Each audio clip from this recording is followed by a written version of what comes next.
Bismillahirrahmanirrahim. Assalamualaikum warahmatullahi wabarakatuh. Innal hamdalillah nahmaduhu wa nasta'inuhu wa nastaghfiruh. Na'udzu billahi min shururi anfusina wa min sayyiati a'malina. May yahdihillahu fala mudilla lahu wa may yudlilhu fala hadiya lahu. Asyhadu an la ilaha illallah wahdahu la syarika lahu. Asyhadu anna Muhammadan abduhu wa rasuluh. Allah Ta'ala a'udzu billahi minasy syaithanir rajim. Bismillahirrahmanirrahim. Yarfa'illahu alladhina amanu minkum walladhina utul ilma darajat. Rasulullah sallallahu alaihi wasallam man salaka tariqan yaltamisu bihi ilman sahalallahu bihi lahu tariqan ila jannah. Ba'du, puji dan syukur kita panjatkan kehadirat Allah Subhanahu wa Ta'ala. Alhamdulillah, pada kesempatan pagi hari ini kita dapat bermajelis ilmu, akan mengkaji seputar ilmu dan keutamaannya, sekaligus bagaimana adab kepada guru, ya. Sebab keberhasilan dalam belajar ditentukan oleh adab santri.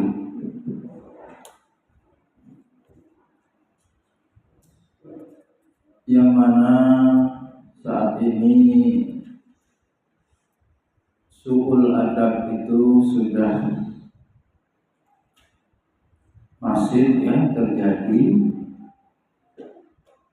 di mana-mana, ya. Kita juga prihatin, ya, dengan tayangan dari stasiun TV Trans 7, ya, acara yang menampilkan pelecehan, ya, penghinaan terhadap kiai, ya, guru sepuh, apalagi khususnya di pesantren Sirboyo di Jawa Timur. Salawat dan salam senantiasa kita haturkan kepada junjungan kita Nabi Muhammad sallallahu alaihi wasallam, kepada sahabat, tabi'in, tabi'in, dan kita semua umatnya yang istiqomah mengikuti jalan Rasul ila yaumil qiyamah.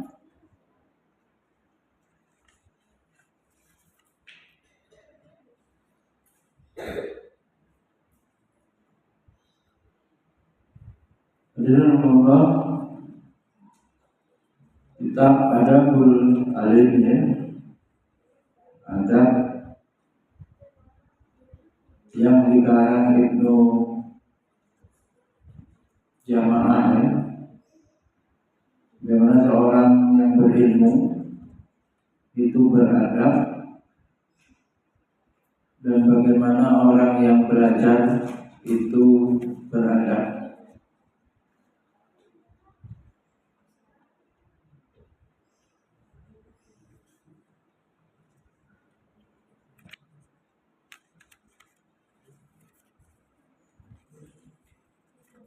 Kita akan mengkaji, ya, mulai dari memuliakan guru, ya,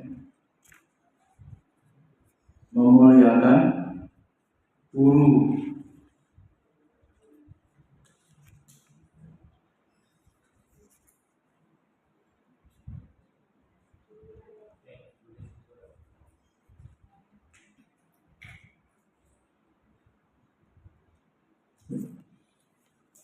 kewajiban menuntut ilmu kepada guru, ya.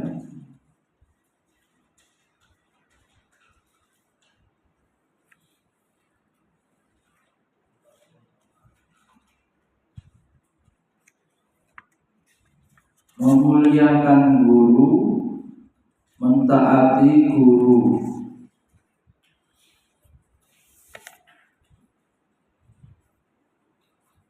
Menuntut ilmu, ya, hendaknya memandang gurunya dengan apa? Hormat, ya, dengan pandangan yang penuh hormat, dan meyakini bahwa gurunya memiliki derajat yang tinggi. Sebab apa? Membawa ilmu. Ilmu itu yang dimuliakan pada asalnya membuat yang memiliki, ya, berarti guru, ya, itu ikut menjadi mulia lantaran guru itu memiliki ilmu.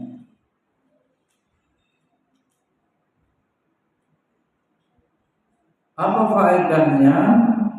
Tentu menjadi sebab kemudahan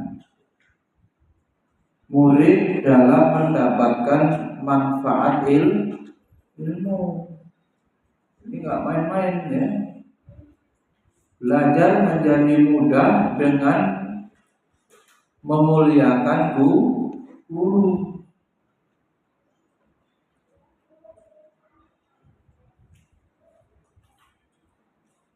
Apabila hendak pergi menghadap gurunya, dikisahkan sebagian ulama salaf dulu bersedekah, ya, bersedekah dengan sesuatu dan berkata, Allahumma astur aiba syai'i anni wala tudhib barakata ilmihi minni. Ya Allah, tutuplah aib guruku dariku, ya. Jangan engkau lenyapkan keberkahan ilmunya dariku. Apa isi doanya? Minta supaya seorang santri itu tidak tahu aib gurunya, dan juga orang lain juga ditutupi oleh Allah aib gurunya itu, supaya tidak diketahui oleh orang lain. Ya Allah, tutuplah aib guruku. Sebab kalau tahu aib gurunya, bisa jadi mudah santri itu meremehkan, yang akibatnya ketika santri meremehkan guru, ilmunya tidak manfaat atau tidak berhasil dalam belajar.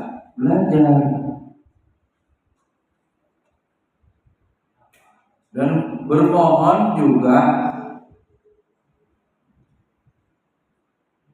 selalu ilmunya berkah. Minta begitu, minta ilmunya berkah.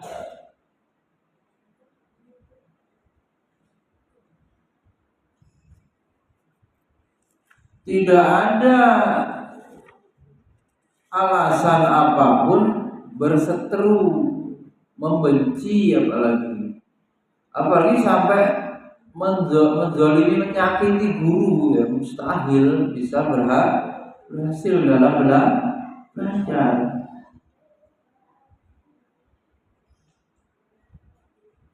Imam Asy-Syafi'i, ya, saking hormatnya kepada guru beliau, apa yang beliau lakukan untuk asfahul waraqah baina yadayya Malik subhan wa fi rafiqan haibatan lahu lilla yasma'a waqa'aha. Kata Imam Syafi'i, kok ditulis? Siapa raja yang nggak mau nulis tulisan? Aku membuka lembaran bukuku, ya. Kata siapa tadi? Imam Syafi'i. Imam Syafi'i membuka lembaran bukunya di hadapan gurunya yang bernama Imam Malik. Buka bukunya itu dengan perlahan. Buka bukunya dengan perlahan, pelan-pelan. Kenapa demikian? Sebab rasa seganku, gak enak hati. Imam Syafi'i segan kepada gurunya Imam Malik, bahkan sekedar suara membuka lembaran buku itu tidak ingin, ya, suara itu ganggu Imam Malik gurunya, ya Pak. Berat sekali ini, ya, jauh sekali dengan murid-murid zaman now ini. Ya. Sebentar aja gurunya ke kamar mandi udah lari-lari, suaranya kayak perang, kayak suara kuda, pacuan kuda. Ya, ya saya, bagaimana ini sikapnya Imam Syafi'i? Hati-hati, pelan-pelan membuka, cuman buku loh, suara buku itu seperti apa? Pelan lah, lembaran-lembaran dibuka, suaranya seberapa keras. Itu pun sudah membuat Imam Syafi'i takut menyakiti gurunya Imam Malik. Terganggu Imam Malik, khawatir, ya, Imam Syafi'i kalau Imam Malik gurunya terganggu suara buka buku.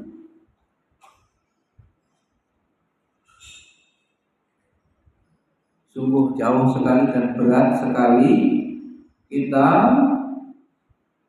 ingin menirunya, ya. Itu uminya kemana? Di sana sama siapa? Hah? Sudah masuk? Kok di sana? Kemudian Ar-Rabi berkata, wallahi taraktu an ashrabal ma'a wasyafi'iyyu yanzuru ilayya haibatan lah. Ar-Rabi berkata, demi Allah, saya tidak berani minum air saat Imam Asy-Syafi'i melihat kepadaku. Ar-Rabi ini berarti apa? Muridnya Imam Syafi'i. Di mana Ar-Rabi ini gak berani minum air ketika Imam Syafi'i melihat kepada dirinya. Kenapa demikian segan? Kayaknya kurang sopan perasaan dari Ar-Rabi. Ya, perasaan Ar-Rabi begitu, segan. Ya, bahkan salah seorang putra Khalifah Al-Mahdi hadir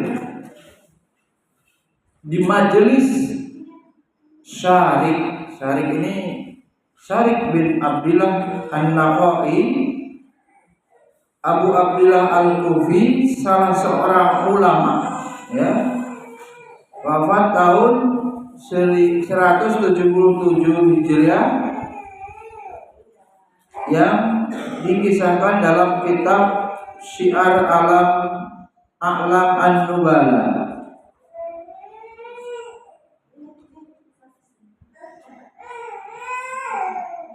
Jadi Khalifah Al-Mahdi punya anak berguru kepada ulama bernama Syarif. Dia bersandar di tembok sambil menanyakan hadis kepadanya. Akan tetapi ya, Syarif tidak menoleh sama sekali. Kemudian putra khalifah itu mengulangi lagi pertanyaannya. Lagi-lagi apa? Syarif tidak menoleh kepadanya. Lantas putra khalifah berkata, "Atastahifu bi auladil khulafa?" Apakah engkau meremehkan anak-anak khalifah? Ya.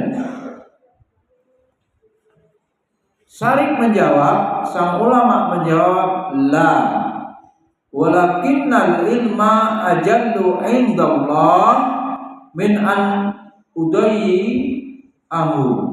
Tidak, jawab Syarif. Akan tetapi ilmu terlalu agung ya, dalam pandangan Allah untuk aku sia-siakan. Ini nggak peduli ya, dipanggil oleh apa? Meskipun yang panggil anaknya khalifah putra mahkota ya, anak presiden manggil, nanya ya, tapi diabaikan sebab dia sedang mempelajari ilmu. Ulama Syarif sedang mempelajari ilmu.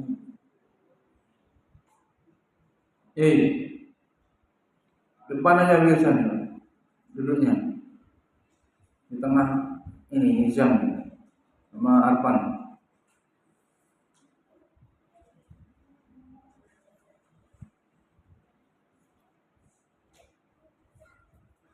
Al-ilmu azyanu inda ahlihi min an yudayyi'uhu. Ilmu terlalu indah untuk disia-siakan oleh pemiliknya. Ya, ilmu terlalu indah untuk disia-siakan oleh pemiliknya. Dari kisah ini hendaknya apa? Seorang santri tidak memanggil gurunya dengan panggilan kamu. Kamu, engkau. Dilarang. Manggil guru pakai kata ganti engkau, kamu, nggak boleh. Atau manggil guru teriak-teriak dari kejauhan. Ini faedah kisah ini. Tetapi harus ada tambahan. Wahai Sayyidi apa tuanku, kalau dalam bahasa Arab ya Sayyidi, wahai tuanku. Atau kita wahai guru. Gak boleh manggil abirkan kamu. Harus abi, bapak, guru. Abi minimalnya. Apa ustadz, yang artinya guru. Umi, ustazah. Tidak boleh kamu, engkau, dilarang. Ya. Wahai Tuhanku atau wahai guruku, Al-Khatib Al-Baghdadi berkata sepatutnya dia mengucapkan ya, wahai orang alim, wahai hafiz, bahkan begitu. Apa yang Anda katakan tentang hal ini? Bagaimana pendapat Anda mengenai masalah ini? Jadi ketika sang guru tidak sedang bersamanya, hendaknya santri tidak menyebut gurunya. Jangan ngerasani gurunya. Ya. Nggak usah pas taklim itu bentar-bentar kamar mandi, anak nih. Bentar keluar. Naik bis berjam-jam kuat, tidak kencing. Kenapa taklim baru 10 menit udah kencing? Menandakan itu nggak memperhatikan ilmu, nggak mempersiapkan diri. Gak usah bolak-balik keluar masuk pelajaran. Pelajaran paling lama 1,5 jam, 90 menit. Bayangkan kamu naik kendaraan itu sampai setengah hari baru ke kamar mandi bisa. Contohnya bolak-balik. Mana apa naik turun, kamar mandi, pleset. Kadang-kadang nggak ke kamar mandi aja alasannya, atau dua-duanya, tapi mampir-mampir, meninggalkan kelas. Su'ul adab itu, ini dilarang ya. Coba dirubah itu.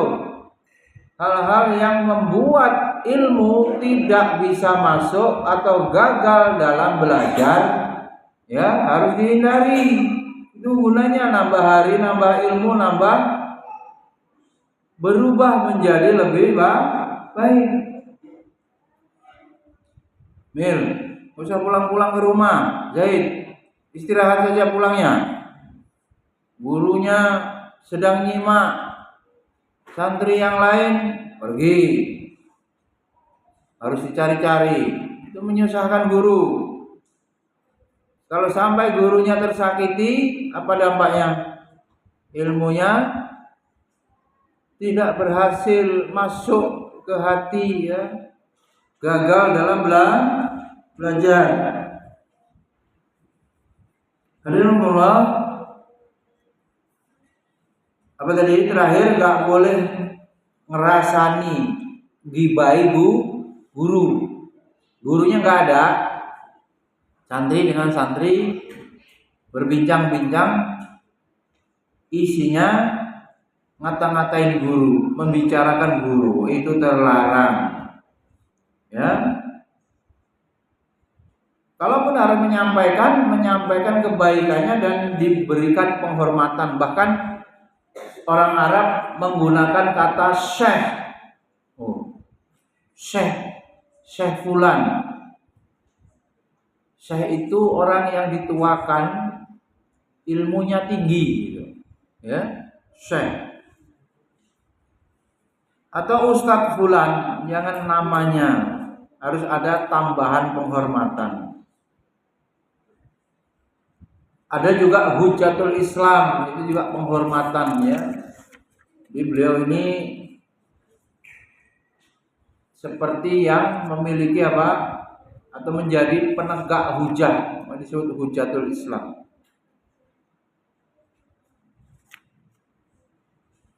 Apa tadi? Pertama pembahasan kita memuliakan guru, ya, harus dirubah hal-hal yang tidak sepantasnya dilakukan kepada guru. Santri harus perbaiki diri. Itulah gunanya sekolah itu, ya, belajar itu ada perubahan menjadi pribadi yang lebih baik. Yang kedua, para santri mentaati guru, memuliakan sama mentaati. Para penuntut ilmu harus mentaati guru, tidak boleh berbantah-bantahan, menyelisihi pendapat dan arahnya, ngeyel terus, ngengkeng, apalagi jawab yang tidak sopan. Kalau jawab pertanyaan ditanya memang harus dijawab, tentu tidak termasuk. Tapi ini disuruh bantah, ya. Suruh buang sampah pada tempatnya, bantah. Apalagi suruh diem, bantah. Suruh makan sesuai jadwalnya, bantah. Ngacak-ngacak gitu. Waktunya pelajaran malah maunya ngemil. Ya, coba diperbaiki itu. Mentaati guru, tidak menyelisihi, tidak bantah, nurut arahan, ya. Murid itu seperti pasien, guru seperti dokter. Kalau mau sembuh, pasien harus nurut dokter. Kalau mau berhasil belajar, murid harus mentaati perintah, arahan, bimbingan guru. Titik, itu nggak bisa ditawar. Sebaiknya juga seorang santri itu meminta pertimbangan guru. Boleh. Ya, apabila ingin melakukan sesuatu, berusaha dia semaksimal mungkin seorang santri itu dalam tindakannya diridhoi oleh guru. Izin ketika dalam majelis umpamanya. Hal-hal yang seharusnya dilakukan dalam bentuk menghargai, ya, dalam bentuk menghormati, ya, dalam bentuk mentaati, itu yang dipikirkan supaya memperoleh keridhaan dari guru, bukan asal-asalan bertindak sekehendak hatinya sendiri, ya. Boleh, ya, semau-maunya sendiri. Dalam setiap langkah yang hendak diambilnya, meminta pertimbangan kepada guru, menghormati guru dengan takzim, ya, memuliakan. Termasuk ini, ya, mendekatkan diri kepada Allah, caranya dengan mengabdi kepada guru. Mbak, sampai segitunya ini. Berkhidmah, ya. Al ilmu bi ta'allum wal barakah bil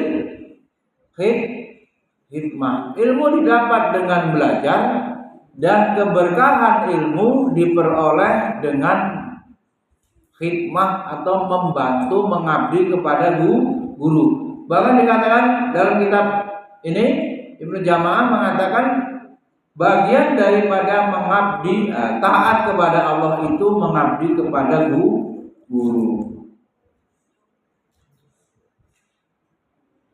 Hikmah ini ya kalau guru nyuruh bantu. Waktu itu apa? Sudah pernah kita bahas. Masih ingat tidak? Hikmah bid-doa. Apa itu? Santri mendoakan guru. Guru didoakan supaya sehat, supaya terus lancar, rezekinya bisa memenuhi kebutuhan, kewajiban keluarganya. Ya, kalau seorang guru laki-laki, dia punya kewajiban, didoakan supaya Allah melancarkan rezekinya, dia bisa mengajar dengan tenang, diberikan kesehatan fisiknya terus, sehingga terus dapat berdakwah menyampaikan ilmu. Tuh hikmah bil doa. Kemudian hikmah bil mal, dibenarkan, bukan gurunya yang bahasa literal itu gimana itu? Perbudakan. Bahkan memberikan uang dianggap hadiah uang. Hikmah bil mal itu memberikan uang. Memberi uang kepada guru. Diperbolehkan hadiah apa yang kemudian bisa membahagiakan guru. Bisa barang, bisa makanan, bisa uang, materi, boleh. Itu bagian daripada hikmah bil mal. Kemudian hikmah kepada guru yang satu lagi, hikmah dengan tenaga. Membantu kalau gurunya sedang membangun pesantren, gurunya sedang membersihkan lingkungan sekolah, pondok, hikmah dengan tenaga, atau mungkin disuruh ikut menjadi panitia tertentu, ya, pikirannya ya juga diajak bagaimana mendesain sebuah event, acara tabligh akbar atau program dakwah. Semua yang diperintahkan guru itu, santri kemudian menggunakan tenaganya, pikirannya, itu hikmah, ya, Dia apa? Ada berapa roh? 3 ya roh. 1 dengan doa, ya. Berkhidmat kepada guru. 2 apa Nahim? Dengan harta. Yang ketiga tenaga dan pikiran fisik. Kalau suruh nyapu ngepel, apalagi itu tempat ibadah, musola, kelas, sekolah, ya, halaman, ya itu nggak ada lagi bantah-bantah. Ya memang begitu khidmah, ya. Terlebih-lebih atau mungkin secara pribadi membersihkan rumah guru, membersihkan sendal sepatu guru, bahkan begitu, motor, kendaraan, ya. Kalau gurunya punya peliharaan, bisa jadi, ya, mungkin punya sapi, umpamanya punya kambing, itu membantu mencarikan makanan rumputnya, termasuk itu. Kita punya apa nih, burung, ya, bisa, ya. Hewan-hewan peliharaan itu tidak dilarang dan termasuk khidmah kalau seorang murid itu meringankan atau membantu, ya, tugas guru. Itu tradisi yang terbangun, budaya yang ada di dalam pesantren, sekolah Islam. Jadi bukan apa perbudakan. Ro'an istilahnya itu piket jama'i, ya. Dan itu secara ilmu pengetahuan, hasil risetnya apa? Anak-anak yang terbiasa membersihkan atau bersih-bersih, beres, itu nanti memiliki apa? Karakter tanggung jawab dan bisa kelak menjadi pemimpin yang sukses. Sebab dia sudah bisa mulai apa? Diberikan amanah atau dia berpikir yang benar, bisa mengerti, ya, menjaga kebersihan, bisa bertanggung jawab, tidak apa? Tidak merugikan atau membuat hal yang buruk, yang kotori, ya. Sebab dianya apa? Dianya sudah paham bagaimana pentingnya kebersihan atau huruf sadrul iman, ya. Kebersihan bagian dari keimanan, ya.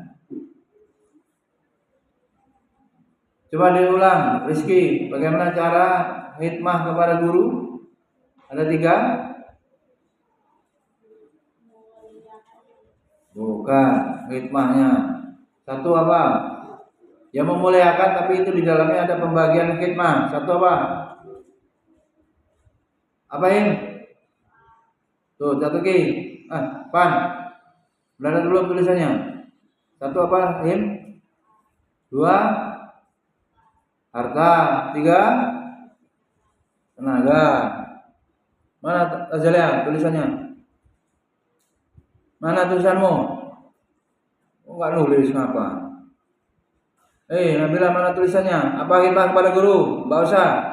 Ini, kalau enggak ada tulisannya jawab aja. Cek tulisannya ada enggak? Gimana khidmah? Memuliakan guru itu caranya dikatakan khidmah. Khidmah itu bagaimana bentuknya, perbuatannya itu. Dan bagaimana khidmah kepada guru? 1. Mana tulisanmu, Gus? Apa khidmah kepada guru? Terus 2 harta, 3 tenaga. Jadi kalau bagus disuruh buang sampah, bagian daripada khidmah. Kalau yayasannya nggak punya uang bayar listrik, disuruh infak hari Jumat, berarti apa? Khidmah dengan harta. Kamu selalu diberi uang oleh orang tuamu, dan itu sebagiannya di hari Jumat diinfakkan. Atau yang disuruh berbagi apa? Sedekah. Kalau Jumat berkah mah bareng-bareng, ya, semuanya gantian. Tidak hanya kepada guru, juga berbagi kepada teman, supaya saling apa? Memberi itu menimbulkan apa? Membuat apa, roh? Memberi itu kasih sayang. Ada hadisnya itu. Gimana hadisnya? Tahaddu tahabbu. Kalau kamu saling memberi atau saling memberilah kamu, maka kamu saling mencintai, ya, saling berkasih sayang yang diajarkan. Ini yang hari Jumat belum bawa kue, ya harus bawa. Siapa yang Jumat lalu nggak bawa? Azalea ya? Azalea, Jumat lalu belum bawa ya? Nah, harus bawa, nggak bisa nggak, karena kawannya juga adil bawa, nggak boleh ya, supaya apa? Nggak mungkin nggak punya uang jajan, ya sudah pasti, nggak mungkin santri itu berhenti jajan, itu nggak mungkin. Paham? Saling apa? Memberi supaya adil, supaya terbentuk apa? Nabila bawa nggak kemarin? Bawa. Siapa yang nggak bawa haplah? Yang nggak bawa katanya haplah WA suruh bawa. Ngapain harus di WA ya? Kan besok juga dikasih sama sodakoh kawan kelas lah lain. Ini nggak usah lagi diulang-ulang, Abi. Ya Rizky bawa apa enggak? Nah, harus minggu Jumat besok ya. Ya. Gimana lagi? Supaya apa? Saling memberi dan membuat kasih sayang. Enggak boleh hanya menerima, harus gantian. Pernah enggak sekolahnya tahu-tahu ada makan-makan gitu? Pernah enggak? Pondok sekolah kita pernah disuruh bayar enggak? Enggak kan? Tiba-tiba makan-makan, ya kan? Kadang diinfokan, kadang enggak. Jam pernah dulu ngasih apa Jam? Ikan ya, dibakar dulu ya. Pernah dulu ya kan? Bakar ikan. Artinya apa?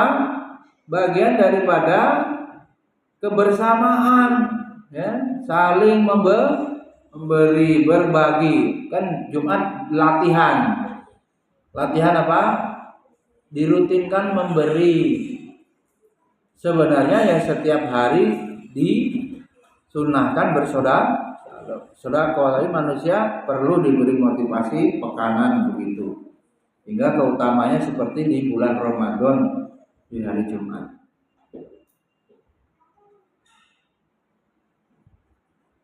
Kemudian diriwayatkan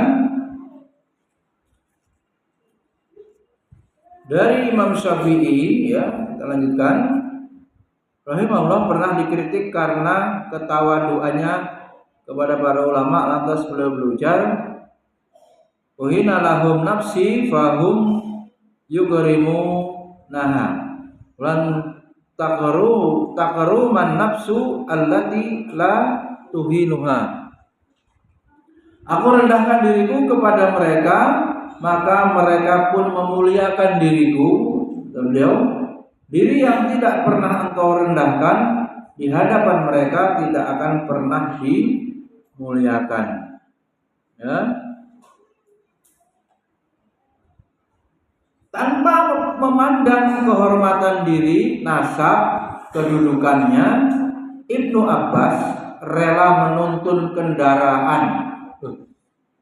Coba tadi, Ibnu Abbas rela menuntun kendaraan yang ditunggangi oleh Zaid bin Sabit al-Ansori dan berkata, "Hakadha umirna an naf'ala bi ulama'ina." Seperti inilah kami diperintahkan untuk memperlakukan ulama kami. Imam Ahmad bin Hanbal pernah berkata kepada Khalaf al-Ahmar ketika diminta duduk sejajar dengannya, duduk sejajar. La aq'udu illa baina yadaika, umirna an natawaddo'a liman nata'allamu minhu. Saya tidak akan duduk kecuali bersimpuh. Nah ini yang mengejek Trans 7. Coba menghormati guru, bersimpuh di depan guru itu bukan perbudakan, bukan menghinakan orang itu, ya. Justru itu orang yang beradab, memuliakan, merendahkan dirinya karena di hadapan guru. Bukan dia rendah diri dalam arti negatif, minder, rendah diri, ya, kemuliaannya turun, bukan. Justru itu yang beradab, yang benar. Bukan hanya kiai sekarang, ya. Coba ini, ya, Imam Ahmad bin Hambal, ulama mazhab Hambali juga pernah berkata seperti itu kepada Khalaf al-Ahmar ketika diminta duduk sejajar, gak mau. Saya tidak akan duduk kecuali bersimpuh di hadapanmu, sebab kami diperintahkan agar bersikap tawadu kepada guru kami. Ya, lewat paduan guru gak karuan. Dilengkah-lengkahi malahan. Kemudian Imam Al-Ghazali juga berkata, la yunalul ilmu illa bitawadu wa ilqa'is sam'i. Catat ini. Kamu kalau nggak disuruh nulis nggak ditulis. Apa udah hafal? Orang sekolah itu menuntut ilmu itu kayak orang berburu. Berburu itu buruannya ilmu. Ya. Itu dalam mahfudhatnya kan, ilmu itu seperti buruan. Maka setelah dapat diikat, qayyid suyudaka bihabdil wasik itu. Ikatnya ilmu itu ditulis. Ya. Ini sekarang ini apa-apa maunya apa ini PDF apa kopas-kopas, nggak bisa, nggak masuk ke pikiran aja, nggak boleh ke hati, ya. Gampang dapat ilmu, gampang lupa, itu bahayanya. Maka tradisi menulis itu terus, ya, tidak dihilangkan meskipun zaman canggih. Catat, Imam Al-Ghazali berkata, ilmu itu tidak akan didapatkan. Catat baik-baik ini, ilmu itu tidak akan didapatkan kecuali dengan bersikap tawadu dan mendengarkan dengan baik. Diulangi, ilmu tidak akan didapatkan kecuali dengan bersikap tawadu dan mendengarkan dengan baik. Beliau juga berkata, wa mahma asyara alaihi syaykhuhu bi tariqin fit ta'limi falyuqallidhu wal yada' ra'yahu fakhata'u mursidihi anfa'ulahu min sawabihi bin nafsih. Kata beliau, lanjutannya Imam Al-Ghazali berkata, cara belajar seperti apapun yang ditunjukkan oleh guru kan banyak caranya tuh.